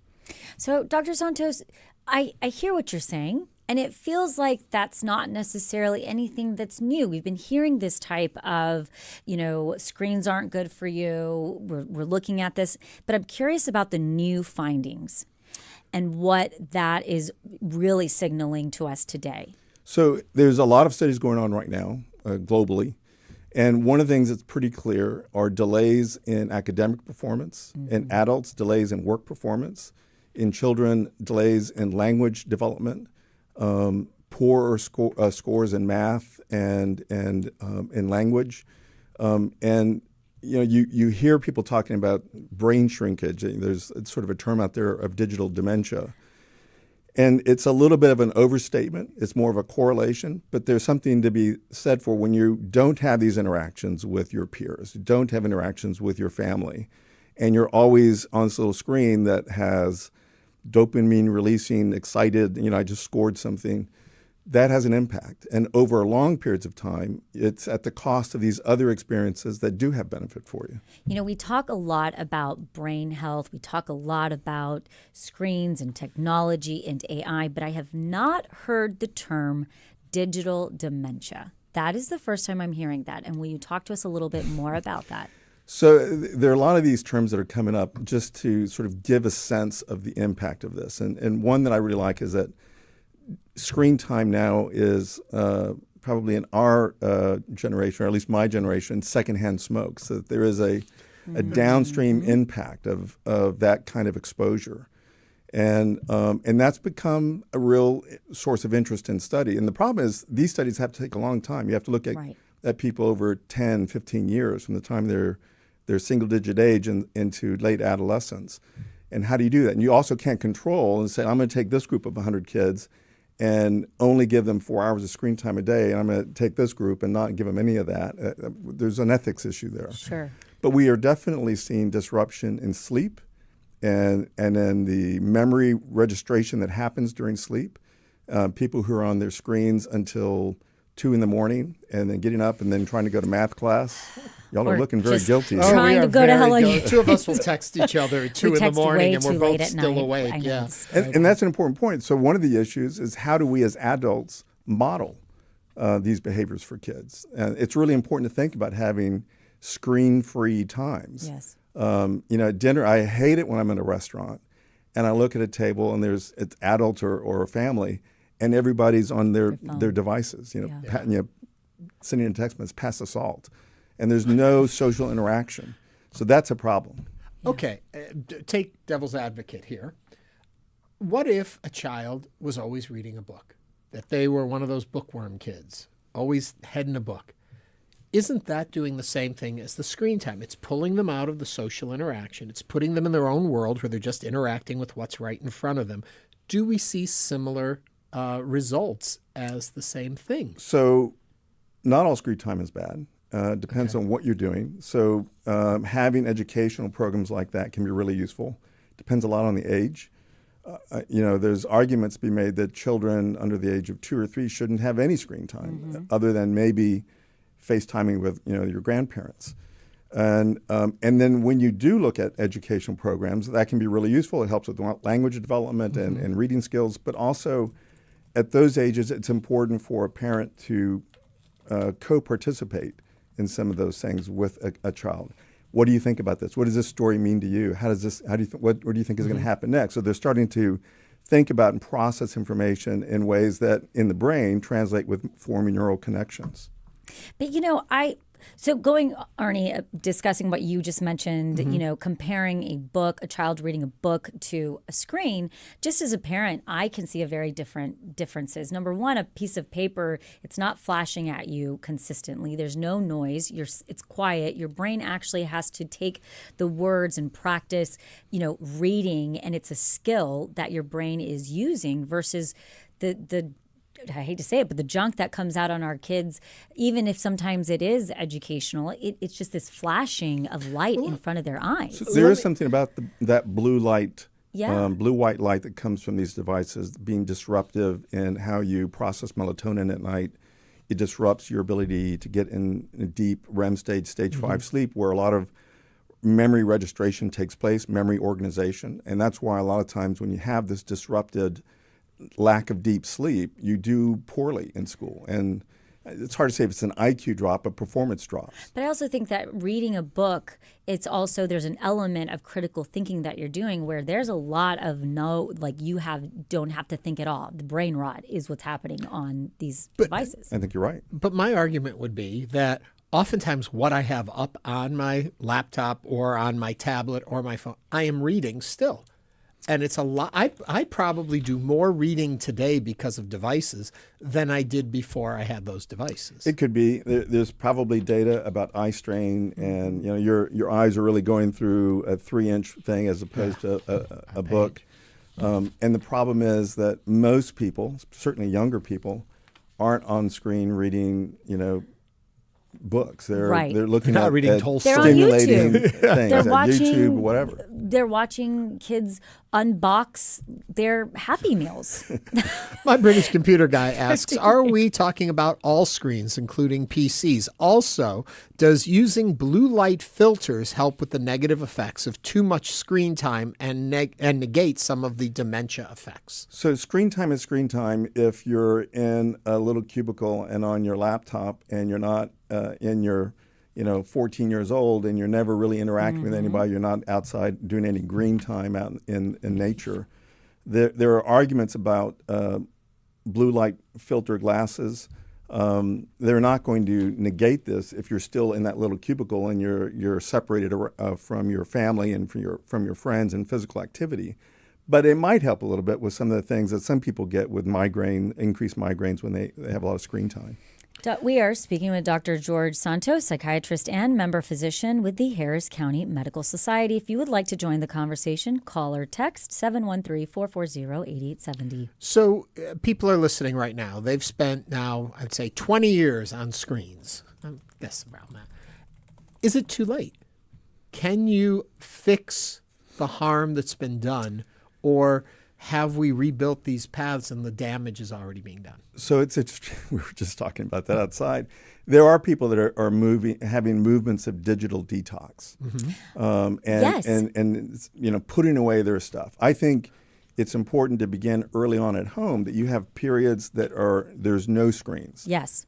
Dinner time, absolute. There should be no screens at the dinner table, and parents need to model that same behavior when you're in restaurants, because the message at one level is, whatever I'm looking at on this screen is more interesting to me than you. So those kinds of things. And I think limiting how much screen time is allowed for even adolescents is something you really need to think about. There is data that if you have more than 3 hours a day of digital screen time in adolescents, they have twice the rate of depression and anxiety compared to people who don't. Let's go to the phone lines. Jane from Fort Bend is on the line. Jane, welcome to Hello Houston. What is your comment or question for Dr. Santos? Dr. Santos, if you were with me, I'd hug you. I'm 100% supportive of you. I want you to know, when my kids were little, I did not let them bring the laptop, the phone, nothing into the bed. No TVs. We didn't have any. We still don't have any of that in the bedroom, because it was very clear that they were not resting. They weren't going into that state of rest. And I remember my son came back to me years later and said, thank you for doing that, because he knew how to shut it off. That there were kids he was in college with that wanted to, but they just didn't. They didn't know how. They were so used to it. They felt like they had to have it. And I'll say one last thing. I was on a plane, and a conversation, the passenger and I got into a conversation, and they said they really wanted to stop their kids to stop, but they couldn't. They couldn't model it. They were so addicted to it. So thank you. Jane, thank you for that. Doctor, thoughts on? She's completely right. I think that you see that addictive pattern in everybody. Yeah. And you really do have to think about your own behavior around this. I see this. It may be part of our political landscape that we get so focused on the algorithms that control the information that you get. But it's at the cost of interacting with people, even people that have different views. That's a useful interaction to have. I hate it when you're in a car and you see 3 kids in the back and they're all on their cell phone. None of them's talking to each other. And you see that when high school kids are writing essays for college. They have difficulty in expressing themselves and having the language to do that. The risk is they want to use AI to write those statements, and that doesn't work out very well for them. 713-440-8870. Up next, Jacob, what's on your mind? I have had traumatic head injuries, brain damage in the early 80s, the 80s, and I developed mental health issues, not brain damage, issues in the late 90s. Now I'm better, and I'm gung-ho on working with iPads and iPhones and being engrossed with the screen. But I'm still seeking knowledge. Like I'm buying Lagrange right now, that's going to oxygen, and I'm wondering what things that you need to get better. Okay. Jacob, I'm not sure that our doctor can help you with that right now. I think in general, it's important to, so screen time is not necessarily bad. It's the context of the screen time and what you're doing. So if you're doing things that help you engage in following a story or develop language, certainly there are apps that are really helpful in learning new languages that would be difficult to do in other ways. Those kinds of interactions that help you think and develop skills are certainly very useful. And they're very much useful for connecting people to resources in the community. So screen time is not in and of itself bad. It's what you do with it and the context that you're using screen time. Right. I think that what Jacob was basically saying, that, he uses this as a tool every single day. And it's a mechanism for him to be able to actually communicate and connect, which is basically what the opposite, essentially, of what you're saying. But I think there's a big difference between using it as a tool and a resource that helps you better your life versus at 2 a.m. scrolling and looking at AI brain rot. And frankly, parents should really think about that. What are the rules within the house? And at what point do those get turned off or turned in? Dinner table, there should be no phones on the table. In restaurants, as adults, we need to not have our phones on the table. It's a message to everybody. Right. And again, 713-440-8870. Let's go to Ben from Northwest Houston. Ben, welcome to Hello Houston. Hi, everyone. So, speaking about timely, yesterday I had a conversation with my 15-year-old daughter who's a freshman in high school, and she was talking about how they had a discussion in one of her classes, and kind of funny, she kind of used this as an kind of why she has trouble with not putting the phone down. She said, "There's an algorithm, Dad. And once the algorithm finds out what I want to watch, it keeps giving me stuff and feeding it to me, and and it's addicting, and I can't turn it off." So she almost used it. It's not my fault. It's the algorithm's fault. But anyway, my point is, and then as an adult, almost senior citizen, I go on YouTube, and my goodness, I look at something that I wanted to look up, and boom. Right after that once again, the algorithm, they know they're going to try to hook you. And then 30 minutes later, I get off of YouTube when I only wanted to spend 3 minutes. Yep. Been there, Ben. Ben, I'm with you. Yeah, and she wasn't wrong. They feed you what you want. They hook you in and they keep you going. 713-440-8870. And Robert is next up. Robert, what's on your mind? Oh, I'm just trying to think of the implication, where did this all start? And I think, to me, I thought about this, it started with the car radio. I mean, because the car radio, if you're listening to something and you're driving, you're doing two things at once. And that's really what's so addicting about these phones, is that you're looking at something and then something else is given to you. A lot of times you're doing two things at once. And I think that with a book, you can't do two things at once. You've got to concentrate on the book. You can't, be reading a book and looking at television at the same time. So I'm just wondering where did this distraction start? And I really think it started with the car radio. And I can remember when I had a sister. I'm 73. My sister was born in 1944. She was 8 years older than I was, and she preceded a television generation in which she would go at night. She would go down in the basement with my dad, and they would make stuff, And then when I was a kid, everybody sat in front of the TV. And I really perceived that, I wasn't as smart as she was. I really felt that my concentration wasn't as good because you're always kind of being distracted. I think we have a culture of distraction. Robert, thank you for that. Let's find out what the doctor thinks. Yeah, I think you're right. It's a difference between whether or not you're a passive participant or an active participant. There's nothing wrong with any of these systems, but it's about how you use them. So if you're come home and you have TV on all the time, but you're not interacting with your kids or with your spouse, there's a negative consequence to that. But if you're, watching TV with them in a way that you're discussing what's going on or laughing together about something, there's an interaction that's really important. And it's the same thing with study. If you're studying in high school or in college, but you've got your phone next to you and you're looking and tracking what's on, social media, your retention of the information you're trying to learn is going to be impacted by that. Right. Dr. George Santos is a psychiatrist and member physician with the Harris County Medical Society. Dr. Santos, thank you so much for joining us today on Hello Houston. Thank you for having me. Coming up, we're going to learn how local nonprofits can access financial aid. Stay with us as Hello Houston continues.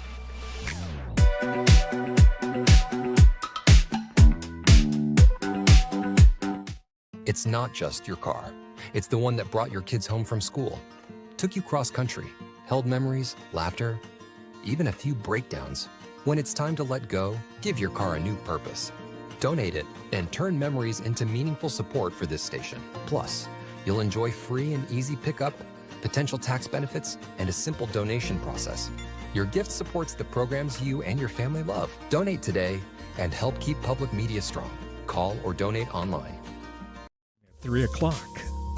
Support comes from Theater Under the Stars, presenting Beautiful, the Carole King story. You've got a friend that will have you singing along with this all-new production.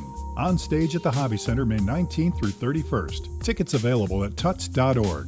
Support for Houston Public Media comes from listeners like you and from attorney mediator Ron Bankston, providing in-person, video conference, and hybrid mediation and arbitration services. More information is available at ronbankston.com. Support comes from the Rowan Foundation, hosting the Boldface Conference for Emerging Writers at the University of Houston, featuring the novelist Ito Romo, May 18th through the 22nd. Early bird registration at boldfaceconference.com. Support comes from Near Northwest Management District, located just off 290 and the 610 Loop, with a mixture of modern and mid-century homes and businesses. More information at nnmd.org. At the intersection of innovation. And now back to Hello Houston. To comment on today's topics, call or text 713-440-8870 or email us at talk@hellohouston.org. Now back to Ernie Manous and Celeste Diaz-Sherman. Every year, the Junior League of Houston, a local nonprofit, provides community assistance grants, specifically for local organizations that don't receive ongoing volunteer support or financial assistance through their community projects. As of the time of this broadcast, the League has officially opened applications for its 2026-2027 Community Assistance Grants, which are offering funding to local nonprofits working in children's education, women and children's health, and whole family basic needs. For this part of this application process, first part of the application process is due by June 1st. And to tell us more, we welcome Margie Sutton, the Community Assistance Chair at the Junior League of Houston. Margie, welcome to Hello Houston. Hello. Thank you so much for having me. I started the show chatting about this, or I guess it was our tease before the show, that a lot of people hear the Junior League, but they're not always so sure what the Junior League does. And the more we have you on, the more we learn about what you do. It's very impactful in our community. Yeah, we're very fortunate that we get the opportunity to not only serve our community, but also train our members. So we're a dual-pronged organization, and we love that opportunity. And thanks for having us on so we can share a little bit more with the Houston community. But I love the fact that you all are almost this umbrella that encompasses a lot of smaller nonprofits that are doing a lot of the work. Y'all aren't trying to do it yourselves. Y'all are supporting other organizations. And I think that's one of the elements of the Junior League that often gets overlooked. Talk to us a little bit about the Community Assistance Grants program. Yeah, great. Thanks. So we set up this program to really reach nonprofits that we are not actively serving. So this allows us to learn about new initiatives within the community, and we really view ourselves as conveners. So not only do we bring in new opportunities to our members to really serve in the community, but we also provide this financial support. So this Community Assistance Grants program is actually 70 years strong, and it's really a great opportunity for us to be able to be an extension of our typical volunteer efforts. So what are some of the programs, like when you're looking, if somebody's listening to this and they're like, oh my gosh, I need help, I would love to be a part of this, what are you all looking for? Yeah, so we are really looking for people that want to launch a program, have programmatic support, really in those three major areas: children's education, women and children's health and well-being, as well as that whole family basic needs. For example, a few of the organizations that we supported last year are CanCare, So this is a healthcare survivorship program with Harris Health Center. We've also supported things like Neighbors in Action. It's a local food pantry. It's a really great opportunity to be able to kind of spread our wings and actually help all over the Houston community. So we're located more centrally, and so this allows us to really spread our wings. When you look at the gifts you give, would you consider the gifts transformative gifts to the agencies that receive them? Yeah, I think many times we are the first block for them to try something new. So I think, they have their main mission, they have their main focus, and this is a way for them to pilot a new project and get it off the ground. And I think that that's a really cool opportunity. We also are starting a new pilot program that is a little bit different. We started it last year, and we're going to carry it forward this year, where we're actually providing 3 years of consecutive funding. So here it's a little bit more flexible funding, where people can use this to really launch a program, iterate in the next year. They don't have to come back and ask for more. They've been vetted, and I think that's a really, really nice program. The monies that you give, I know from coming to the Junior League, can't all be from the orange roll sales. How do you folks incur the money that then you can share out? Yes, great question. Ernie. Yeah, those orange rolls are good. That's true. So we do have a an endowment, and part of this was actually supported by Barbara and Roy Adams Endowment. So they gave us a specific fund that helps support some of the children's education initiatives within our community assistance grants. So we actually have a foundation that we have started, and every year we try to use this, and as the foundation grows, then we're able to even give more back. So it's been really a lot of forward planning. And so I'm just curious, though, just to kind of clarify, what makes this specifically different than some of the community projects that you guys already have that are ongoing? Yeah, great question. So the community projects that are ongoing have been vetted, and we actually have volunteers that are serving in those placements. So they're actually putting their hours in the books for those organizations. They're also met with financial support. So anywhere we have volunteer support, we also provide financial support as well. And so these are just monetarily funded awards. So here we don't actually have volunteers supporting the mission per se, although I will say in many times people that have come to us as community assistance awardees have then eventually, several have turned into long-term community projects. So, wow. I would imagine in a city like Houston, to be able to get this type of support from the Junior League and through this program, it's pretty competitive. So if there are people listening, what kind of hone in on what you really are trying to achieve? Yeah, so I think our main thing is, are we doing something that is funding something that is mission critical, mission central, but something that could not be funded otherwise. So we don't want to necessarily fund operations type activities. We want to fund the project. We want to be able to encapsulate what we are providing these efforts into a whole thing where you don't need this as piece of the puzzle. We want to be able to provide the full puzzle for this pilot project. Mm-hmm. And I would say from your perspective as somebody who is really seeing a lot of these different applications coming up, and looking at how people are trying to serve, what are some of the needs that Houstonians are in need of right now?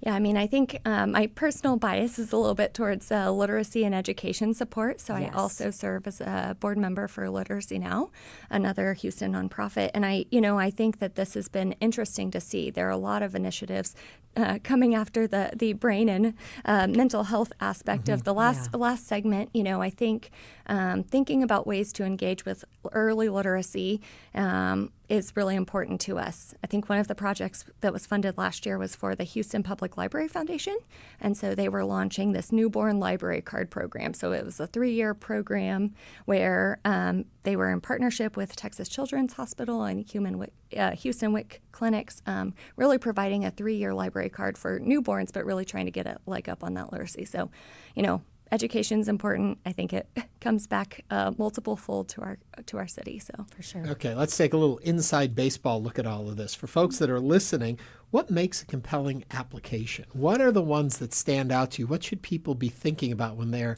applying? Yeah, so I think thinking about not only how does the program connect with your mission, but how can you measure its success? We want to know that you have thought through kind of these things and to know that what we are funding will be able to be replicated, and you'll be able to know it was worth the effort. Not necessarily that, sometimes we don't shift gears in the future, but just that you have thought through this. I think that's important. Also, obviously the human touch. Anytime there's a way that you can weave in the story of how this could make a long-term impact, that always gets it. Cookies? Can you put cookies with it? Does that help? No, I am curious though, just where people can go to make sure that they can put in their application. The deadline is coming up. Yes, deadline's June 1st, and it's jlh.org, and then you can kind of go over on top to our community program, and you'll see community assistance grants there. Well, you'll also see that we also fund emergency grants. So that's a separate pilot program, just to throw that out there. So if you're in need of emergency funding, stopgap funding, that's another resource that we have available. So after June 1st, once you guys have picked an organization to support, you guys are going to have to come back on Hello Houston. Sounds great. Margie Sutton is the Community Assistant Chair at the Junior League of Houston. Margie, thanks so much for joining us today on Hello Houston. Thank you. Thank you.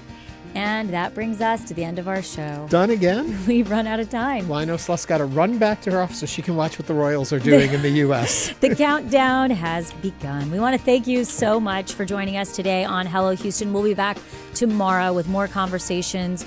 We're also going to learn about the EPA's Superfund program. This is News 88.7. Have a great rest of your day. Thanks for listening to Hello Houston. Join us every Monday through Friday from 11 a.m. to 1 p.m. to talk all things Houston. The Hello Houston production team includes Garrett Bowman, William Menjivar, Jen Altide, Todd Holslander, and Jim Kovacic. For the latest in local news, subscribe to the Hello Houston daily newsletter at houstonpublicmedia.org. Hello Houston is a production of Houston Public Media. The opinions expressed by the guests of this program are solely their own and do not represent the views of management, staff, or underwriters of Houston Public Media. Support comes from Metro. World Cup planning includes transit improvements intended to serve Houston after the final match. Metro provides bus, rail, and paratransit service and continues mobility enhancement